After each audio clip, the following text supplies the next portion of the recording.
নমস্কার বন্ধুরা, welcome to মধুমিতার রান্নাঘর। আজ আমি আপনাদের সামনে হাজির হয়েছি দারুণ একটি নতুন রেসিপি নিয়ে। আজ আমি আপনাদের সঙ্গে শেয়ার করব ঝিঙের ভর্তা। এই রেসিপিটি যদি বানানো যায় যে কোনো দিনে গরম গরম ভাতে দুপুরবেলায়, কিন্তু এই রেসিপিটি থাকলে আর কোনো কিছুই ভাত খেতে লাগবে না। তো চলুন পুরো রেসিপিটি দেখার অনুরোধ রইল।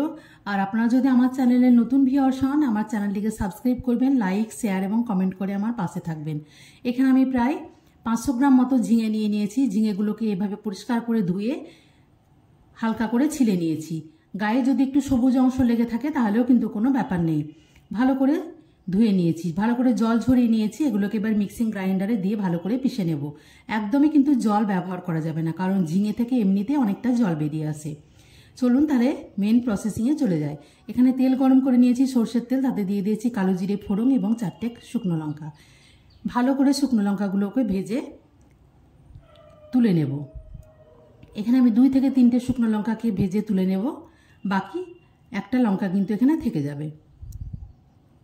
পরে লঙ্কাগুলোকে ব্যবহার করব এবং এই তেলটাকে খুব ভালোভাবে কিন্তু কড়াইয়ের চারিদিকে ছড়িয়ে দেব। ভালোভাবে এইভাবে কড়াইয়ের চারিদিকে তেলটা লাগিয়ে নিলে কিন্তু একদমই কড়াইয়ের গায়ে লেগে যাবে না।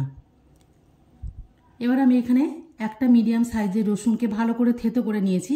সেই থেতো করা রসুনটা এর মধ্যে দিয়ে দেব। আঁচটাকে একদম কমিয়ে একটু লাল করে ভেজে নিতে হবে, যেন সুন্দর একটা সুগন্ধ বেরিয়ে আসে। যখন রসুনটা ভাজা হয়ে গেছে, এখানে আমি একটা মিডিয়াম সাইজের পেঁয়াজকেও ভালোভাবে কুচি করে ভেজে নেব।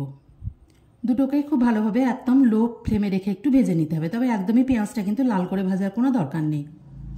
এখানে আমি কালারের জন্য দিয়ে দিয়েছি একটু হলুদ গুঁড়ো আর একটু কাশ্মীরি রেড চিলি পাউডার। রেসিপিটি করতে কিন্তু বেশি সময় লাগে না, মাত্র 5 মিনিটের মধ্যে কিন্তু রেসিপিটি রেডি হয়ে যায়। এখন এখানে আগে থেকে বেটে রাখা যে ঝিঙেটা, সেটা কিন্তু এর মধ্যে দিয়ে দেব। ঝিঙে বাটার সময় কিন্তু কোনো রকম জল ব্যবহার করিনি, তবুও কিন্তু এটা এতটাই পাতলা হবে। আঁচটাকে একদম হাই ফ্লেমে রেখে এটা অনবরত কিন্তু নাড়তে হবে, নইলে কিন্তু তলায় লেগে যেতে পারে। এখন একদম ফুটতে শুরু করেছে। এখানে আমি দিয়ে দেব প্রয়োজন মতো সামান্য পরিমাণে লবণ। তবে লবণটা একটু আন্দাজ করে দিতে হবে, কেননা এটা জল মরে কিন্তু একদম অল্প হয়ে যাবে। সুতরাং লবণটা একদমই বেশি দেওয়া যাবে না।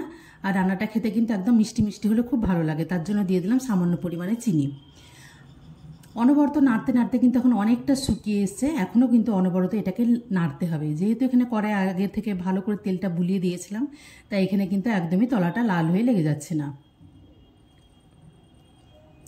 অনেকটা ঘন হয়ে এসছে নাড়তে নাড়তে।